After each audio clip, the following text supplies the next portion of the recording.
Naipit ang budget ng Commission on Human Rights sa plenaryo ng Senado matapos punahin ng mga senador ang isang statement galing umano sa isa sa mga opisyal nila kung saan iginiit umano ang pagdedecriminalize ng abortion. Paliwanag ni Senator Alan Peter Cayetano. But as far as abortion is concerned, it is settled in our Philippine Constitution. Article 2, Section 12, the state recognizes the sanctity of family life. In a statement sent to Senate President Juan Miguel Zubiri, the Commission says it adheres to the 1987 Constitution and is therefore against abortion except for extreme circumstances. Paglilinaw ni Senator Jinggoy Estrada, sponsor ng budget ng CHR, it is still against abortion but only advocates for an amendment of the law to provide for extreme circumstances like medical termination, for example, ectopic pregnancy, threatened abortion, and other diseases such as cervical cancer and cancer of the uterus. All that would endanger the life of the mother, Mr. President. Nung nangangampanya si President Ferdinand Bongbong Marcos, ito ang sabi niya. And I think that if it can be shown that they were raped and it was not consensual sex and that got them pregnant, then they should have the choice to abort or not. Pag sinabi natin extreme circumstances, kadalasan yan yung on rape or incest, life or health issues, fetal impairment. Hindi sufficient yun, life or death issue lang. Kasi whether rape man siya, life or death, fetal impairment, meron ka pa ring mga healthcare provider na kahit na nandun na nga siya sa life and death issue, pwede pa rin tanggihan. Boses yan ni Attorney Claire Padilla, tagapagsalita ng Philippine Safe Abortion Advocacy Network, isang organisasyong nagsusulong sa mga karapatang sexual at reproductive health ng kababaihan. Never naman na napigilan yung mga kababaihan na mag-induce ng abortion. May mga kaibigan akong doktor dati. Sabi nila, sinasabihan namin na wag hanggang sa malalaman nila, a month after daw, nag-self-induce sa hilot, yung ganyang klase. Delikado kasi yun. Marami kaming na-interview, nagbuhat ng mabigat, yung ganyan. O kaya yung tadyak puwet, tinatadyakan yung puwet para ma-induce yung abortion. O kaya dati madalas yung sa catheter. Hindi din dapat yun, diba? Isang buwan na na-hospital yung babae. Sabi sa Revised Penal Code, pwedeng makulong ng hanggang 6 na taon ang sino man na mapatunayang nagpa-abort o nagsagawa ng abortion. Kahit nandyan yung penalty, gagawin nila at malalagay sila sa peligro. Pwede nga mamatay sila, mabaldado sila.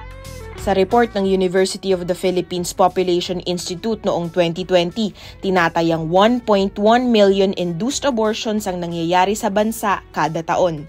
Dahil sa community quarantines, pwede raw itong nadagdagan ng higit 160,000. Naglabas ng administrative order ang Department of Health noong 2016 para tugunan ng unsafe abortion.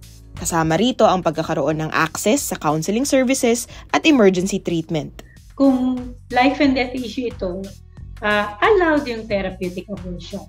Dapat yung babae ibigay yung serbisyo sa kanya, tapos pwede pa nga siyang magsampa ng kaso dun sa mga na-experience niya na discrimination and abuses, yung mga klase. Dapat i-maintain yung confidentiality niya and privacy niya.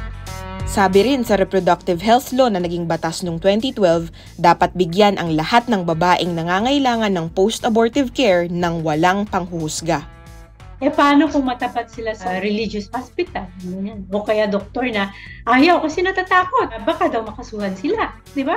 Klaro naman na therapeutic abortion yun, alam mas mamamatay yung babae. Giit naman ni na Senators Mig Zubiri, Estrada, Cayetano at Joel Villanueva. This representation, Senate President of the Philippines, is vehemently against abortion. And being a devout Catholic, I believe that it is against the teachings of the Catholic Church, and I am against abortion. So our constitution is quite unique kasi sinabi na life starts at conception. Whether abortion or decriminalization of abortion, it is essentially ending a human life, Mr. President. May buhay din naman talaga yung life from conception, ba? Pero hindi siya the same as a living person. So yung prenatal protection, encompassing yan in the sense na pati yung woman na gustong magbuntis, dapat kasama yun. Di ba yan? Pero, bakit pagdating sa reproductive health, the same people na nag-oppose ng reproductive health, ino-oppose yung mga issues related to the criminalization of abortion. Pero pag pinag-usapan mo reproductive health, kasama dyan yung safe pregnancy. Diba? Wala dapat discussion ng religion kasi meron tayong separation ng church and state. Diba?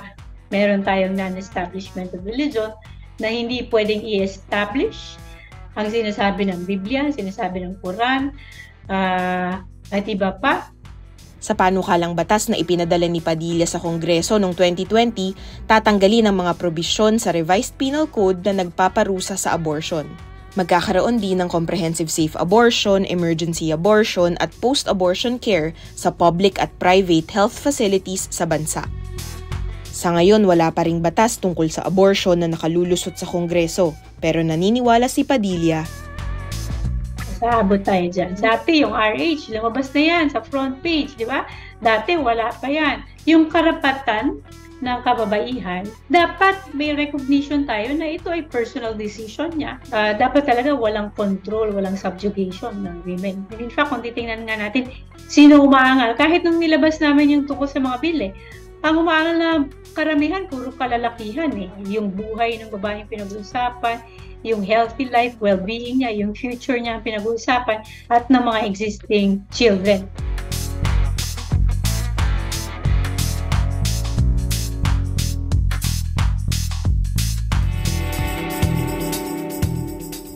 Dito sa What the F Podcast, walang murahan, usapang facts lang. Pakinggan kami sa YouTube, Spotify, Google Podcast at Apple Podcast.